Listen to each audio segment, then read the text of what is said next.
La pantalla se abre sobre un silencio incómodo. No hay música, solo el crepitar de un fuego lejano. La cámara avanza lentamente entre siluetas borrosas, como sombras que se retuercen tras una cortina de calor. A medida que la imagen se aclara, descubrimos que no es una hoguera cualquiera, sino un río de fuego que parece no tener orillas ni final. En medio de ese resplandor anaranjado aparece una mano humana, extendida, temblando. Sobre la piel, cerca de la muñeca, hay un símbolo que brilla con un resplandor enfermizo, una marca. Nos acercamos tanto que casi se sienten los poros, las grietas, las pequeñas quemaduras alrededor del sello. Quien toma la marca de la bestia, según la Biblia, sella su destino para siempre en las llamas eternas del infierno. No es un trámite religioso, no es un simple símbolo, es una decisión final. La imagen se congela un instante sobre la marca, como si el tiempo se detuviera justo antes del juicio. Y ahí se instala la pregunta que abre toda esta historia. Si esta profecía es real, ¿qué es exactamente la marca de la bestia? ¿Y cómo podría alguien reconocerla antes de que sea demasiado tarde? El fuego se apaga de golpe. Pasamos del resplandor anaranjado al azul frío del mar. El sonido del fuego desaparece y lo reemplaza el golpe rítmico de las olas contra rocas negras. Es una isla pequeña, rocosa, azotada por el viento. Patmos, un punto perdido en el mar Egeo. Allí, hacia finales del siglo I de nuestra era, un anciano cristiano llamado Juan vive desterrado por el Imperio Romano, probablemente bajo el gobierno de Domiciano, un emperador que veía con sospecha a cualquiera que se negase a adorar al César como si fuera un dios. Entramos en la cueva donde, según la tradición, Juan recibe una serie de visiones. En sus manos hay un pergamino en blanco. Frente a él, un horizonte gris donde el mar y el cielo se confunden.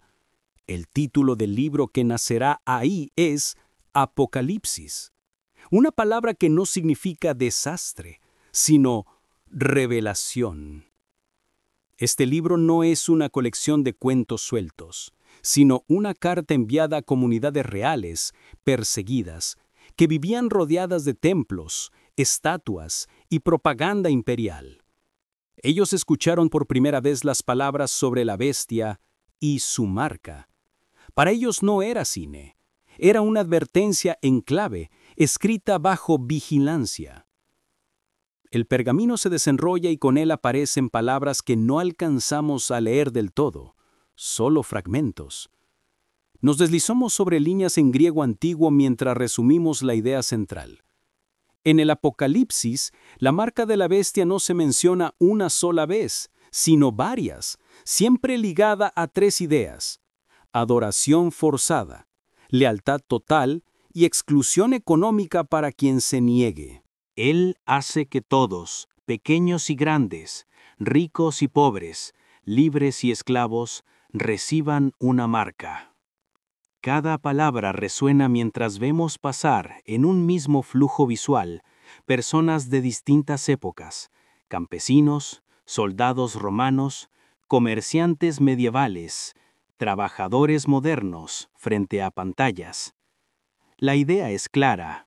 El texto habla de todos, no solo de un imperio antiguo, no solo de un país del futuro. Y ahí queda flotando una pregunta que todavía no respondemos. ¿Quién es ese él que logra marcar a todo el mundo? La imagen se oscurece y el mar vuelve a ocupar toda la pantalla. Pero esta vez no es una isla tranquila, es una tormenta. Rayos iluminan brevemente una figura simbólica que se eleva desde las olas, una bestia compuesta de fragmentos de imperios antiguos, coronas, cuernos, bocas que blasfeman. En el lenguaje de la Biblia, las bestias suelen representar reinos y gobernantes. En el Apocalipsis, esta primera bestia que emerge del mar encarna a un líder político con poder mundial. Un anticristo que, según el texto, recibirá autoridad sobre toda tribu, pueblo, lengua y nación. Para los primeros lectores, acostumbrados a ver el rostro del emperador romano acuñado en monedas, estatuas y altares, la imagen era tan clara como peligrosa. Un poder político obsesionado con ser adorado. Para nosotros, se convierte en un símbolo de cualquier sistema que exige obediencia absoluta a cambio de seguridad y prosperidad. No damos nombres modernos, no hace falta. A lo largo de la historia, cada vez que un líder ha intentado controlar todo y ser tratado como más que humano, la sombra de esa bestia ha vuelto a aparecer. La tormenta se disuelve y descendemos hacia tierra firme. Aparece una gran ciudad antigua con templos blancos, columnas, humo de incienso y largas procesiones. En medio de todo, una estatua colosal del emperador domina la plaza. El Apocalipsis presenta ahora a una segunda bestia que surge de la tierra. No gobierna ejércitos, sino conciencias. Es descrita como un falso profeta que convence a las personas para adorar a la primera bestia, realiza señales y legitima el culto político. En el mundo real de Juan, el culto al emperador no era ficción. Ciudades enteras competían por tener templos dedicados al César y rituales donde los ciudadanos debían declarar que el emperador era Señor y Salvador. Negarse podía costar el trabajo, la ciudadanía o la vida. La escena se llena de fieles que inclinan la cabeza ante el monumento, mientras subrayamos una idea clave. La segunda bestia no es solo un líder religioso, es cualquier sistema, antiguo o moderno, que usa símbolos, discursos y experiencias emocionales para transformar el poder político en objeto de adoración. Las columnas antiguas se funden suavemente en torres de vidrio y acero, como si algo del culto imperial siguiera vivo, solo que con otros nombres. Ahora entramos en un gran salón. No hay ventanas, solo antorchas y un pedestal en el centro. Sacerdotes y funcionarios rodean el lugar mientras una tela pesada cae y deja al descubierto una nueva estatua, una réplica perfecta de la primera bestia, tallada como si estuviera a punto de moverse.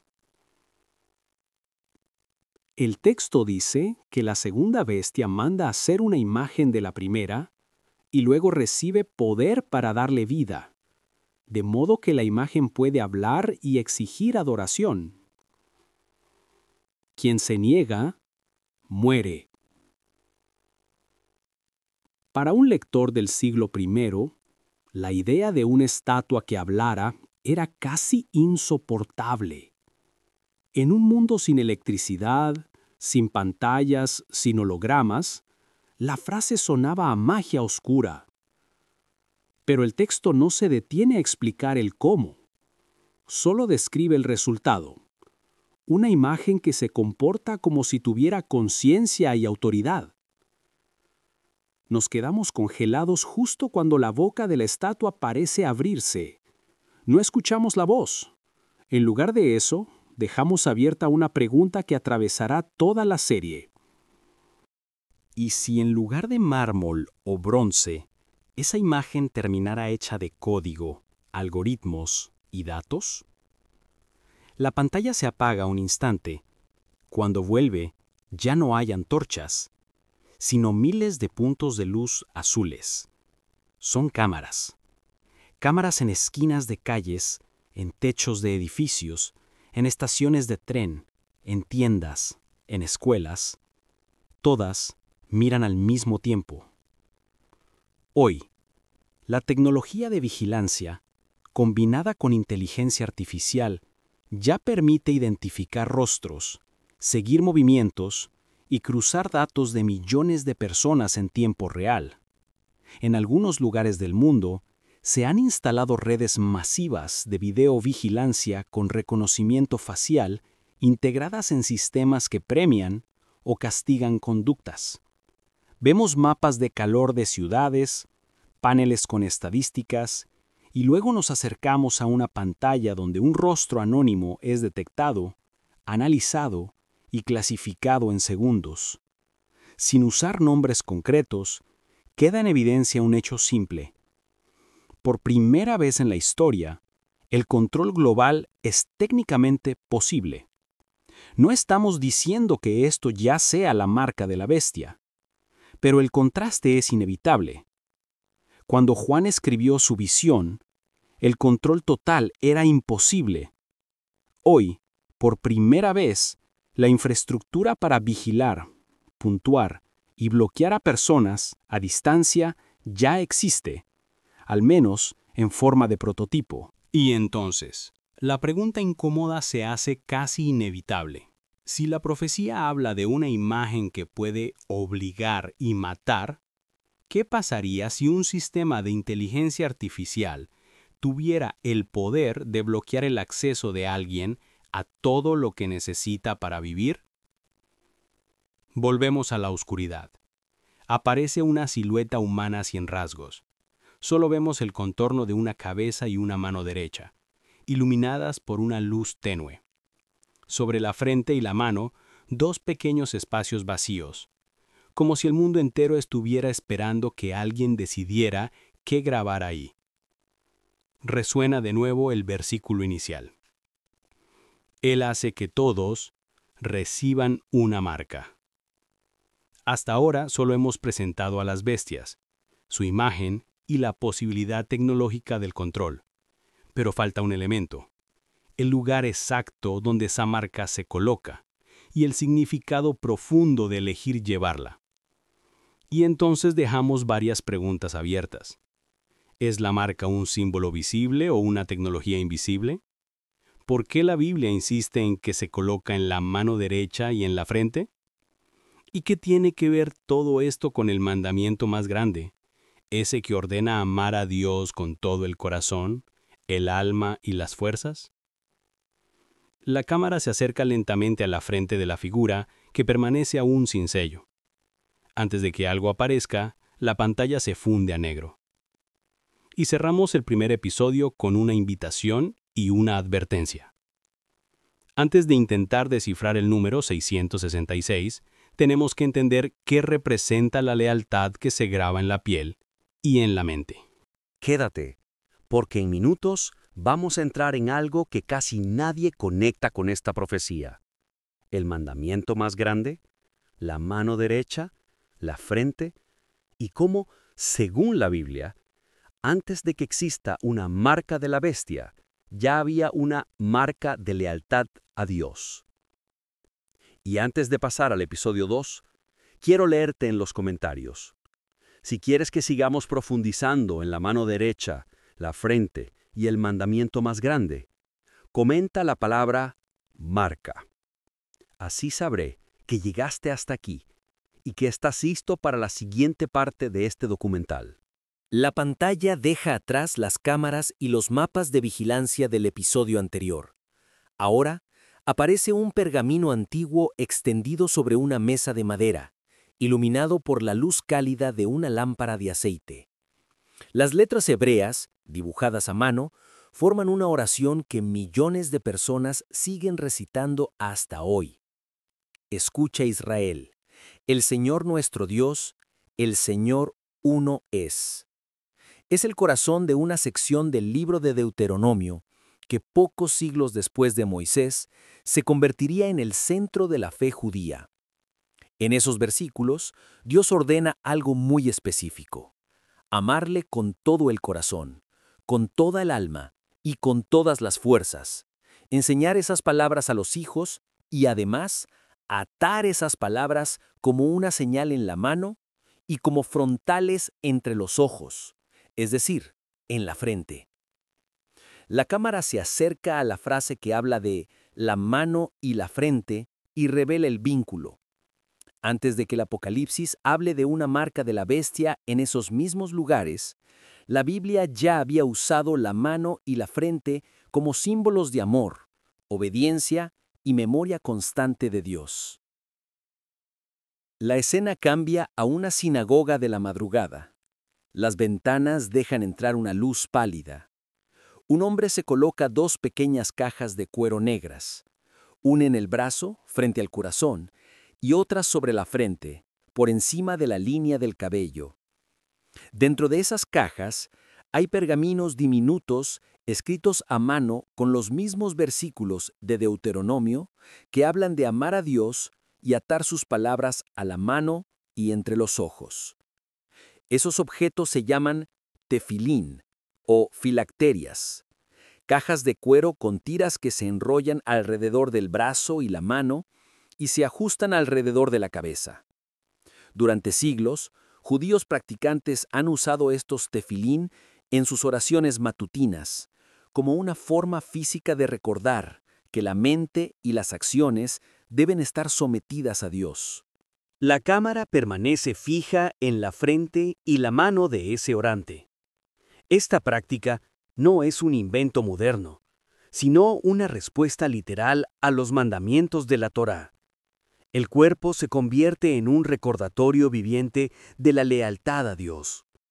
La cámara deja la sinagoga y se desplaza hacia una representación semitransparente de una cabeza humana vista de perfil.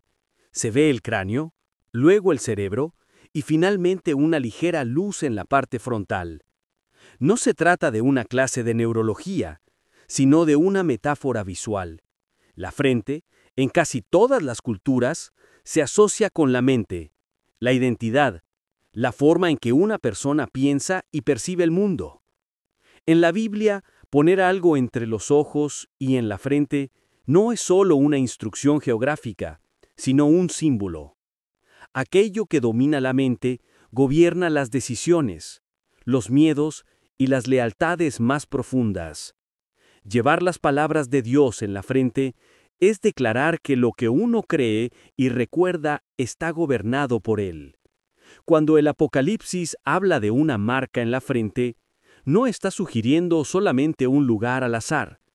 Está apuntando al centro de lo que una persona piensa, confiesa y acepta como verdad. La marca de la bestia en ese sentido no sería solo un sello externo, sino una declaración de quién tiene el control de la mente. La imagen pasa de la cabeza a la mano. Una mano derecha abierta, sobre un fondo neutro, comienza a superponerse con escenas de trabajo. Un campesino sembrando, un artesano moldeando piedra, un juez firmando un documento, un cirujano sosteniendo un instrumento delicado. En el mundo bíblico, la mano derecha no era un detalle sin importancia. Simbolizaba fuerza, habilidad, autoridad y bendición. Muchos salmos hablan de la diestra de Dios, que salva, sostiene y libra. En los textos antiguos, sentarse a la derecha era ocupar el lugar de honor y poder. La mano representa las acciones, la parte visible de la vida. Lo que la mente decide, la mano ejecuta. Por eso, cuando Deuteronomio ordena atar las palabras de Dios a la mano, enseña que las obras de una persona deben estar alineadas con su voluntad. Y cuando el Apocalipsis dice que la marca de la bestia se colocará en la mano derecha, está señalando quién dirige, en última instancia, lo que la gente hace. La pantalla se divide en 2 mitades. A la izquierda se ve al hombre con tefilín, con las palabras de Dios atadas a la frente y al brazo. A la derecha, la silueta anónima del episodio anterior, con la frente y la mano aún vacías. Poco a poco, la imagen de la izquierda se desvanece, mientras la de la derecha se vuelve más nítida. Primero, Dios ordena a su pueblo que lleve su palabra en la mente y en las manos como señal de amor y obediencia. Siglos más tarde, el Apocalipsis describe un sistema donde otro poder exige una marca en los mismos lugares. La marca de la bestia es, en ese sentido, una inversión del mandamiento original, casi un antisacramento. En vez de expresar amor a Dios, expresa lealtad a su enemigo. No se trata solo de tatuajes, implantes o códigos. Lo que está en juego es quién ocupa el lugar que, según la Torá, le pertenece a Dios, el espacio de la mente y el espacio de las acciones. La escena termina con la pantalla de la derecha a punto de recibir un brillo en la frente que se detiene justo antes de que aparezca algún símbolo reconocible. El misterio se mantiene abierto. Aún no se muestra cómo se verá esa marca. Si te gusta este contenido, suscríbete al canal y activa la campanita de notificaciones. Así podrás enterarte de cada nueva historia bíblica y contenido de interés espiritual que publiquemos. La cámara recorre ahora escenas cotidianas del presente, tarjetas bancarias que se acercan a datáfonos, teléfonos móviles con códigos de pago, relojes inteligentes que autorizan compras con un gesto. Luego, lectores de huella dactilar, escáneres de iris, puertas que solo se abren si un sistema reconoce la identidad del usuario. Nada de esto, por sí mismo, es la marca de la bestia. Son tecnologías reales de identificación y pago que ya forman parte de la vida diaria en muchos países. Sin embargo, todas comparten una idea.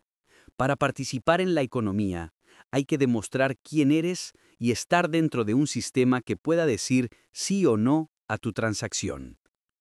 El Apocalipsis describe una situación límite en la que nadie puede comprar ni vender sin una marca específica asociada al nombre o número de la bestia. Esa descripción no exige que la marca sea idéntica a ninguna tecnología actual, pero sí muestra un principio. Un día, la lealtad espiritual y el acceso económico quedarán entrelazados como nunca antes. La escena juega con ese contraste. Lo visible, como un símbolo en la piel, y lo invisible, como la decisión interior de a quién pertenece realmente la vida de una persona. En la última escena del episodio, la cámara vuelve a la mano derecha abierta, suspendida sobre un fondo oscuro. Esta vez, no hay trabajo ni herramientas superpuestas, solo una luz que va recorriendo lentamente las líneas de la palma como si leyera una historia que todavía no está completa. En el principio, Dios ordenó que su palabra marcara la mente y las acciones de su pueblo.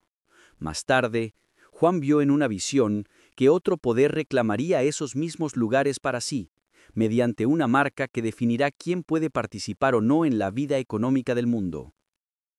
El episodio no responde todavía cómo será esa marca ni qué forma tomará. Tampoco entra en el número 666. En cambio, deja una pregunta colgando sobre la mano abierta que aún no ha sido marcada. Antes de que exista cualquier sello visible, ¿a quién pertenece ya tu mente? ¿Y qué dirige de verdad tu mano derecha? La luz se apaga sobre la palma y solo queda un pequeño punto brillando, en el lugar donde, en otro tiempo, algunos ataron la ley de Dios. En un supermercado moderno, todo parece rutinario. Luces de neón, pantallas encendidas, filas de cajas, carritos llenos, tarjetas que se acercan al datáfono y teléfonos listos para pagar. De repente, sin explicación, todo se detiene. Los datáfonos empiezan a marcar lo mismo una y otra vez. Rechazado. Los códigos QR dejan de funcionar. Un móvil vibra, pero no autoriza el pago. Una persona mira los productos que ya no puede llevarse. En las pantallas aparece un mensaje frío y directo. Nadie puede comprar ni vender sin la marca. El libro de Apocalipsis afirma que llegará un tiempo en el que ningún ser humano, pobre o rico, libre o esclavo, podrá realizar una transacción sin cierto sello, ligado al nombre o número de la bestia. No explica todavía cómo es esa marca ni quién la administra. Solo deja una idea inquietante. El sistema que mueve la economía puede convertirse en un filtro que decide quién continúa con una vida normal y quién queda fuera. Hace 2000 años, estas palabras ya tenían peso. En las ciudades del Mediterráneo antiguo, la economía y la religión estaban profundamente entrelazadas. Para pertenecer a ciertos gremios o asociaciones comerciales, muchos debían participar en banquetes y ritos en honor a los dioses locales o al emperador. Negarse podía significar perder contratos, clientes o prestigio. Para los primeros cristianos, decir no a esos cultos implicaba muchas veces decir no a parte del mercado. La frase «nadie podrá comprar ni vender» no era ciencia ficción. Sonaba como el extremo de algo que ya conocían, la presión económica usada para forzar la lealtad religiosa. Desde entonces, el dinero ha cambiado de forma, pero no de importancia. Durante siglos, las monedas de metal y los billetes dominaron casi todas las transacciones. Sin embargo, en apenas unas décadas el mundo ha dado un giro silencioso. Cada vez más pagos se hacen sin efectivo. Estudios internacionales señalan un crecimiento fuerte en el número de operaciones digitales por persona y un aumento acelerado en los volúmenes globales de pagos electrónicos. Se calcula que alrededor de 2/3 de los adultos del planeta ya han usado algún tipo de pago digital, y que en regiones como el norte de Europa o partes de Asia, la mayoría de las compras en tiendas ya se realizan con tarjetas, apps o plataformas en línea. En algunos países casi no se ve efectivo. En lugares como Suecia, la demanda de billetes y monedas ha caído tanto que muchos comercios y bancos casi no los manejan, y una gran parte de la población afirma poder vivir sin ellos en su día a día. Esto no significa que la profecía se haya cumplido, pero sí muestra algo importante. Es técnicamente posible que una sociedad funcione casi por completo con pagos digitales. En un contexto así, si un sistema decidiera bloquear una cuenta, esa persona no perdería solo un banco, sino el acceso práctico a alimentos, transporte y servicios básicos. Al mismo tiempo, surgen nuevas formas de pagar que usan directamente el cuerpo. En algunos lugares se están probando sistemas donde basta con la palma de la mano. Sensores infrarrojos reconocen el patrón de venas y huellas, identifican al usuario y descuentan el dinero de su cuenta sin necesidad de tarjeta o teléfono. La promesa es comodidad total, pero también aparecen preguntas serias. Si los datos biométricos se filtran, no pueden cambiarse como una contraseña. Y si la identidad física se vuelve la llave directa para acceder al dinero, el cuerpo deja de ser solo algo privado y se convierte en la puerta de entrada a todo el sistema económico. Mientras tanto, a escala internacional, ya existe un mecanismo que se parece a pagar económicamente a alguien: las sanciones. Durante el último siglo, gobiernos y organismos han utilizado sanciones comerciales y financieras para castigar a estados considerados peligrosos o injustos. Bloquear intercambios, congelar activos, prohibir inversiones. Todo esto ya forma parte del repertorio político del mundo moderno. El resultado es que, en algunas regiones sancionadas, las familias viven con estanterías vacías, colas interminables y billetes que casi no valen nada. La Biblia lleva esa lógica más lejos. No solo entre países, sino entre personas, el acceso a lo básico puede convertirse en herramienta de presión sobre la conciencia. A nivel interno, algunos sistemas de evaluación social muestran otro aspecto de esta tendencia. En ciertas ciudades se experimenta con modelos donde la confiabilidad de ciudadanos y empresas se mide combinando datos oficiales, registros financieros, listas blancas y negras y, en algunos casos, tecnologías de vigilancia y reconocimiento facial. Según esa reputación, unas personas reciben más facilidades para crédito o viajes, mientras otras encuentran puertas cerradas. No es exactamente lo que describe Apocalipsis, pero sí prueba que ya es posible mezclar comportamiento, identidad digital y acceso a servicios en una misma red. Cada vez resulta menos extraño imaginar que un algoritmo, y no una persona, decida lo que alguien puede o no puede hacer. Cuando se ponen todas estas piezas juntas, el panorama se vuelve claro. El texto bíblico habla de una marca que permite comprar y vender, pero que al mismo tiempo distingue a quienes adoran a la bestia. A lo largo de la historia, los poderes humanos han utilizado la economía para premiar lealtades y castigar disidencias. En la actualidad, el avance de los pagos digitales, la identificación biométrica y los sistemas de reputación social van creando la infraestructura para un control muy preciso del acceso a la economía. Sin embargo, la Biblia subraya algo que ningún sistema tecnológico puede ocultar. La marca de la bestia no será solo un mecanismo de pago, será sobre todo un juramento espiritual, una señal de adoración y obediencia al enemigo de Dios. Funcionará como llave económica, sí, pero al mismo tiempo como declaración de lealtad. El objetivo de esta reflexión no es llamar marca de la bestia a cada tarjeta, app o chip que exista hoy en día, sino dejar una pregunta abierta para lo que viene. Si un día la marca define quién puede comprar y vender, y al mismo tiempo revela a quién le entregas tu adoración, entonces, ¿cómo encaja en todo esto el número más polémico de la Biblia, el 666? Si has llegado hasta aquí y crees que esta historia bíblica tiene algo que decirle al mundo de hoy, te invito a hacer algo sencillo pero profundo. Escribe la palabra Apocalipsis en los comentarios. No lo hagas por mí, ni por el algoritmo. Hazlo para reforzar tu fe, para recordar que Dios sigue hablando a través de este libro y que tú eliges de qué lado estar. En todo el libro de Apocalipsis, ningún número ha causado tanto miedo y debate como el 666. El texto lo llama número de la bestia. Dice que es número de hombre y añade un detalle provocador. Solo quien tenga entendimiento podrá calcularlo. No solo reconocerlo, sino calcularlo, como si fuera un acertijo numérico que esconde una identidad. El versículo donde aparece dice: aquí hay sabiduría. El que tenga entendimiento, calcule el número de la bestia, porque es número de hombre, y su número es 666. Lo interesante es que no todos los manuscritos antiguos coinciden. Algunos muy tempranos registran otro número, 616, en lugar de 666. Ese detalle, que podría parecer un simple error de copista, se ha convertido en una pista importante. Si el número puede variar según cómo se escriba un nombre, quizá el número esté ligado precisamente a eso, a un nombre codificado. Mucho antes de Apocalipsis, ya existía en el mundo judío una práctica llamada gematría. Consiste en asignar valores numéricos a las letras del alfabeto hebreo. Cada letra tiene un número fijo.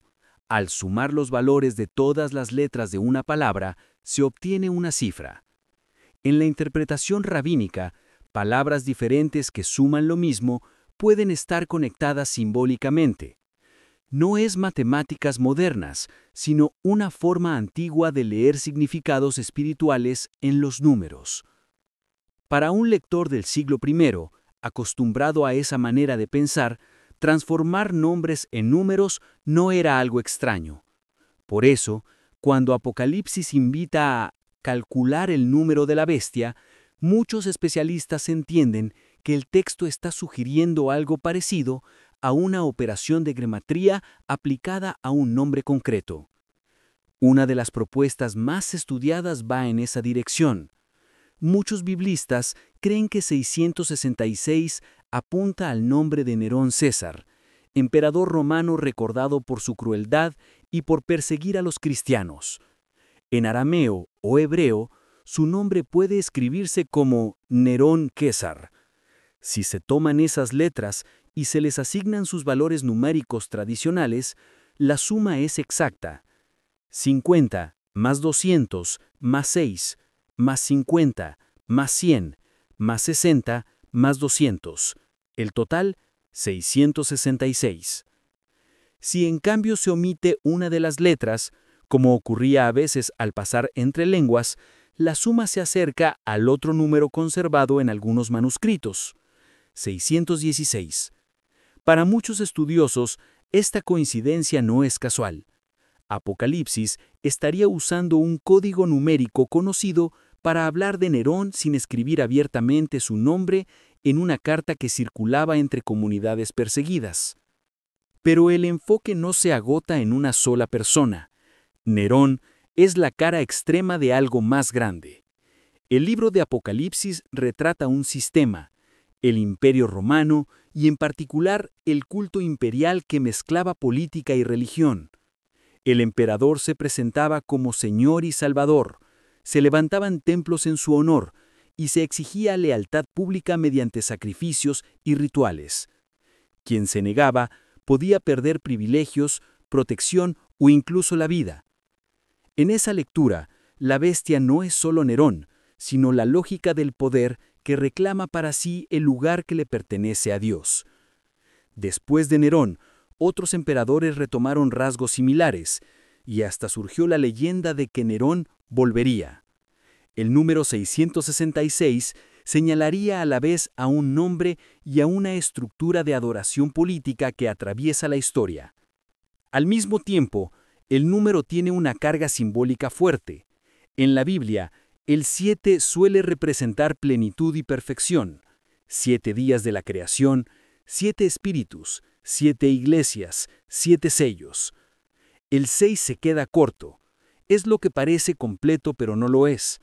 666 puede entenderse como la máxima expresión de esa carencia, el intento del mal de imitar la perfección de Dios y quedarse siempre un paso por debajo.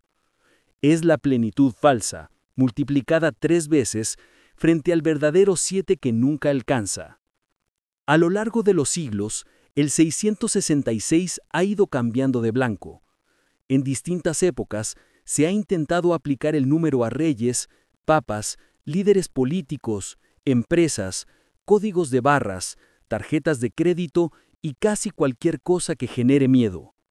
Muchas de esas interpretaciones fuerzan los datos, cambian idiomas, ajustan letras o manipulan sumas para que el resultado encaje en la persona que se quiere demonizar.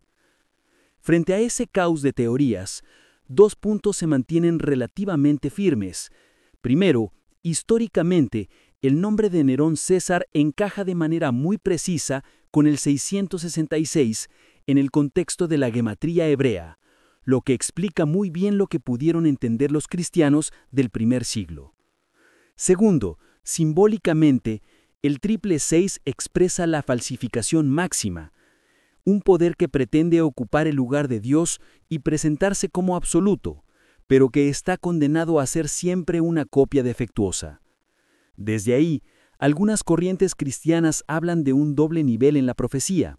Por un lado, una capa histórica, donde el número se refiere a un perseguidor concreto y al sistema imperial que lo respalda, y por otro lado, una capa final, todavía futura, donde aparecerá un líder o sistema con rasgos similares, pero en una escala global que el Imperio Romano nunca alcanzó: exigencia de adoración, control económico y lealtad total.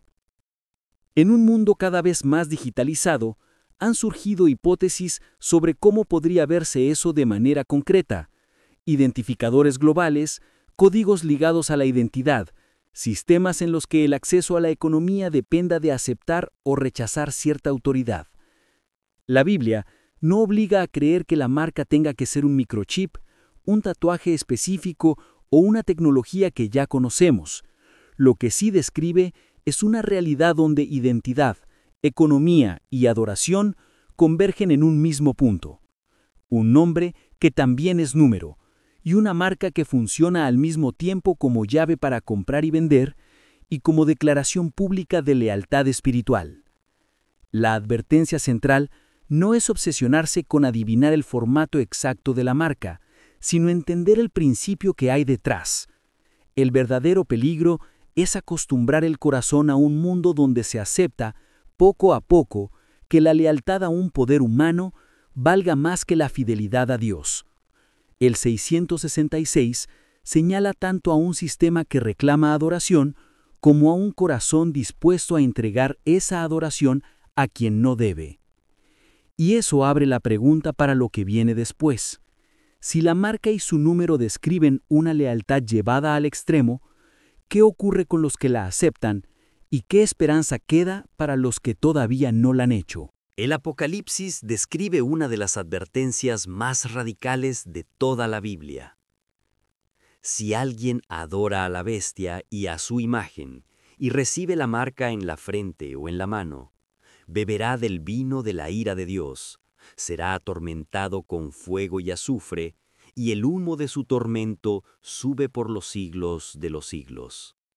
No tienen reposo ni de día ni de noche los que adoran a la bestia y los que reciben la marca de su nombre.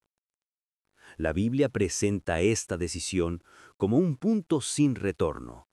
No es un simple error, es una elección definitiva que fija para siempre el destino espiritual de una persona. Un detalle clave suele olvidarse. Cada vez que el Apocalipsis menciona la marca, la vincula con adoración. No habla solo de un código, un chip o un símbolo extraño, sino de los que adoran a la bestia y a su imagen, y al mismo tiempo reciben la marca. No es un trámite burocrático aceptado sin leer, es una declaración de lealtad consciente. La marca es el sello visible de una adoración voluntaria. El juicio no cae sobre alguien que fue engañado mecánicamente por una tecnología, sino por quien, sabiendo lo que hace, se alinea con la bestia contra Dios. Por eso el texto presenta a quienes reciben la marca como personas que ya no se arrepienten. Después de la advertencia del tercer ángel, no aparece ninguna escena donde cambien de bando. No se describe a alguien con la marca corriendo hacia Dios para pedir perdón. La marca no es el primer tropiezo, sino la firma final al final de un proceso largo. El gesto público de un corazón que se ha endurecido y ha decidido, conscientemente, cerrarse a Dios. Al mismo tiempo, la Biblia insiste en otra verdad. Dios no desea que nadie se pierda. El Nuevo Testamento afirma que el Señor es paciente, que no quiere que ninguno perezca, sino que todos procedan al arrepentimiento. También declara que Dios no envió a su Hijo al mundo para condenarlo, sino para salvarlo por medio de él. Eso significa que antes de que exista una marca obligatoria, el tono de Dios no es el de un juez ansioso por castigar, sino del Padre que da tiempo, avisa y llama una y otra vez. La cruz es la prueba máxima de ese deseo. Jesús murió por impíos, pecadores y enemigos de Dios. No entregó su vida por gente neutral, sino por personas que vivían en rebeldía. En la crucifixión, perdona a quienes lo están matando y ofrece salvación a un criminal en el último momento. Hoy millones viven como si Dios no existiera, pero todavía no han sellado su destino con ninguna marca. El precio por su rescate ya fue pagado. La puerta de la gracia sigue abierta. Mientras una persona está viva y no ha tomado esa decisión final de alinearse con la bestia, no es demasiado tarde. Jesús promete que a quien viene a Él no lo echa fuera, y que quien cree en Él no es condenado. El tiempo antes de la marca es tiempo de oportunidad. Es el espacio que Dios deja para que alguien deje de aplazar la decisión y le entregue su vida a Cristo, aunque sea desde una celda, una cama de hospital o una habitación anónima. Muchos, sin embargo, sienten que ya están demasiado lejos. Piensan en sus culpas, sus hábitos, sus caídas y creen que han cruzado una línea invisible. Pero el Evangelio responde con algo sorprendente. El simple hecho de preocuparte por estar lejos de Dios suele ser una señal de que su espíritu ya está trabajando en tu interior. La verdadera línea de no retorno no es haber cometido muchos pecados, sino rechazar, una y otra vez, la luz que Dios ofrece. La marca de la bestia será el sello de quienes, en ese tiempo final, elijan conscientemente no volver. El Apocalipsis no habla solo de una marca oscura, también habla de otro sello, el nombre de Dios escrito en la frente de los suyos y de aquellos que no adoraron a la bestia ni a su imagen, ni recibieron la marca en su frente ni en su mano, y que reinarán con Cristo. 2 marcas, 2 pertenencias, 2 destinos. Este episodio mira de frente la dureza del punto sin retorno, pero también la otra cara. Hoy, mientras la marca no ha sido impuesta y la historia no ha llegado a su clímax, todavía es tiempo de escoger a quién perteneces. En los últimos días, habrá quienes se nieguen a adorar a la bestia, aunque eso les cueste la vida. No llevarán su marca, y la Biblia dice que reinarán con Jesús. La pregunta que queda abierta es sencilla y al mismo tiempo decisiva. ¿De qué lado quieres estar cuando llegue ese momento? La historia bíblica no termina con gente aplastada por la bestia, sino con los que vencieron a la bestia, a su imagen y al número de su nombre. Son hombres y mujeres que se negaron a adorarla, no aceptaron su marca, y ahora están al otro lado de la historia.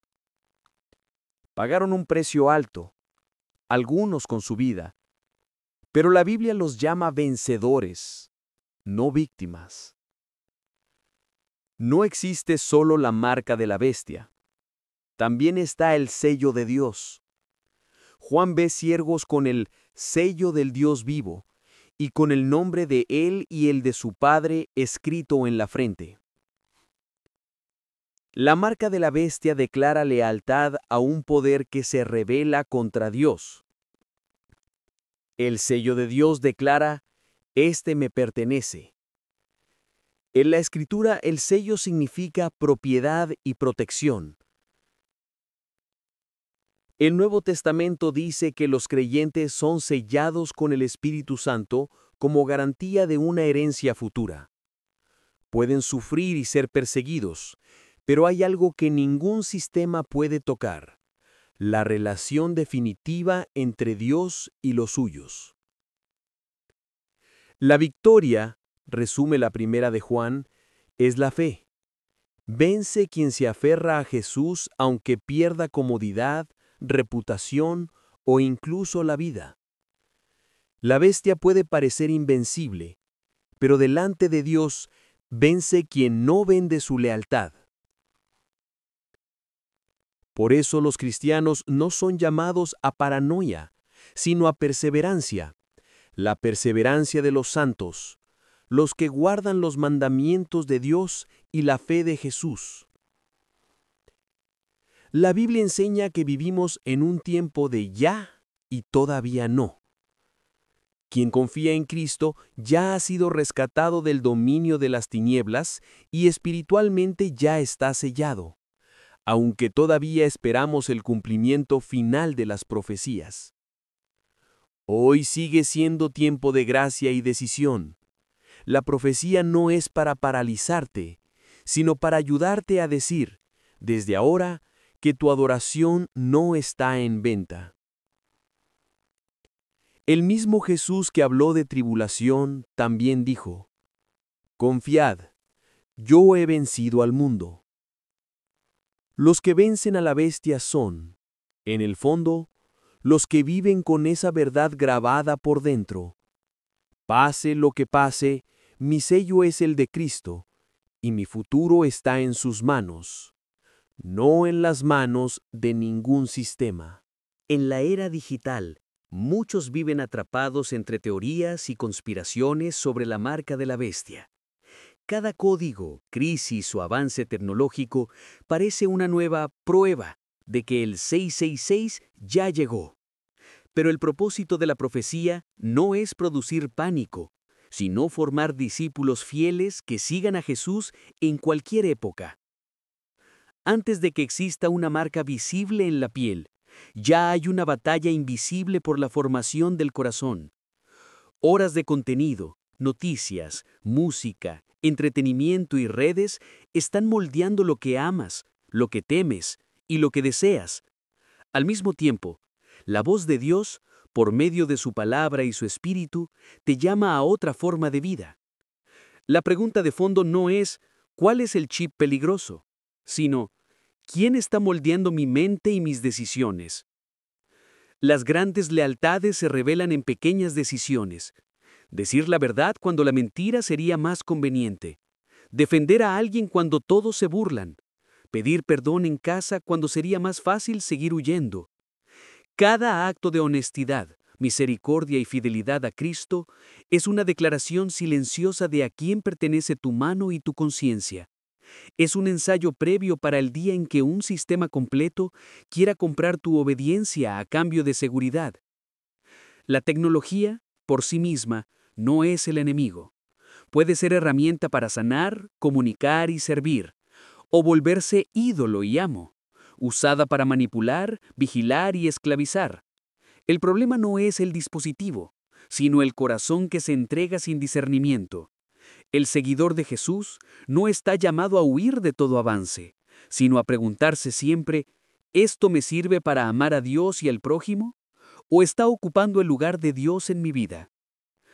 Nadie fue diseñado para enfrentar todo esto en soledad.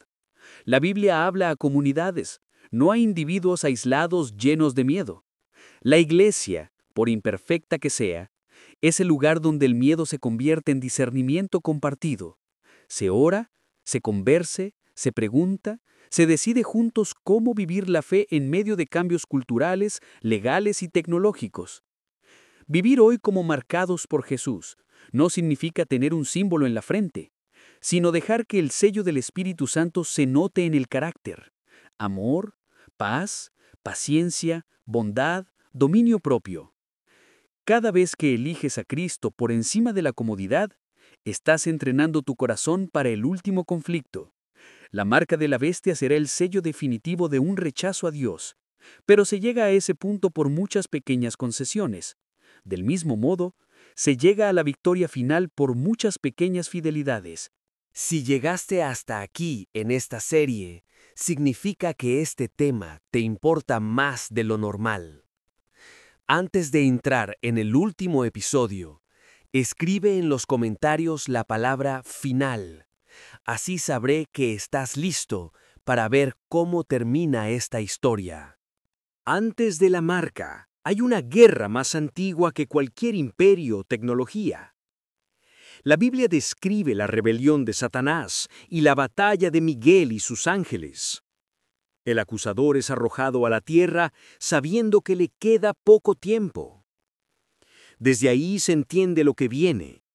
La bestia, su imagen y la persecución no son episodios aislados, sino la fase final de un conflicto espiritual que precede la historia humana. Ese final se articula como una falsa trinidad: el dragón, la bestia que sube del mar, poder político global, anticristo, y la bestia que sube de la tierra, falso profeta que impulsa su culto, y una imagen que exige adoración. No busca solo gobernar leyes o mercados, pretende gobernar conciencia y comprar corazones. La marca será la señal visible de esa lealtad. El verdadero campo de batalla, sin embargo, es el corazón. Cada día decide a quién cree: al sistema que promete seguridad y control a cambio de obediencia absoluta, o al Rey crucificado que llama a seguirle, aunque cueste privilegios. La marca será la cristalización final de una elección que hoy se ensaya en decisiones de amor, justicia o egoísmo. La historia ya ha mostrado muchos anticristos, regímenes e ideologías que exigieron adhesión total y persiguieron a los que no se alineaban. Son ensayos oscuros del proyecto final de la bestia, que llevará esa lógica a escala global con culto explícito y control económico. La Biblia nombra el choque final como Armagedón, probablemente aludiendo a Har Megiddo, escenario simbólico de batallas decisivas. Los reyes de la tierra son reunidos por espíritus engañadores para la batalla del gran día de Dios. No se gana por números ni estrategias humanas, sino por la intervención de Cristo. El desenlace es claro. El Mesías aparece y vence. La bestia y el falso profeta son arrojados al lago de fuego. El dragón es encadenado. Después un cielo nuevo y una tierra nueva. Río de vida, ciudad renovada, sin lágrimas ni muerte. La historia no termina en la marca, sino en la restauración bajo el gobierno de Dios. Esta guerra también es presente. Nadie puede escoger si vivirá a la generación de la marca, pero todos pueden decidir hoy su lealtad. Si al dragón y sus sistemas, que prometen más de lo que dan, o a Jesucristo, que venció entregándose en la cruz y resucitando. La invitación llega antes de la imposición. Jesús no vino para condenar, sino para salvar. Quien cree en Él no es condenado. Quien viene a Él no será rechazado. Antes de que el mundo tenga que decidir ante la marca de la bestia, cada persona puede decidir ante la cruz de Cristo. Si un día un sistema exige adoración a cambio de acceso a la vida económica, la única preparación real será haber respondido ya esta pregunta. ¿A quién pertenece tu vida hoy? Si todo lo que has visto en esta serie te hizo pensar, no lo dejes en un simple me gustó o interesante. Suscríbete, activa la campanita y comparte este video con alguien que necesite escuchar esto. Y en los comentarios, escribe "Yo elijo a Jesús" si hoy decides de qué lado quieres estar.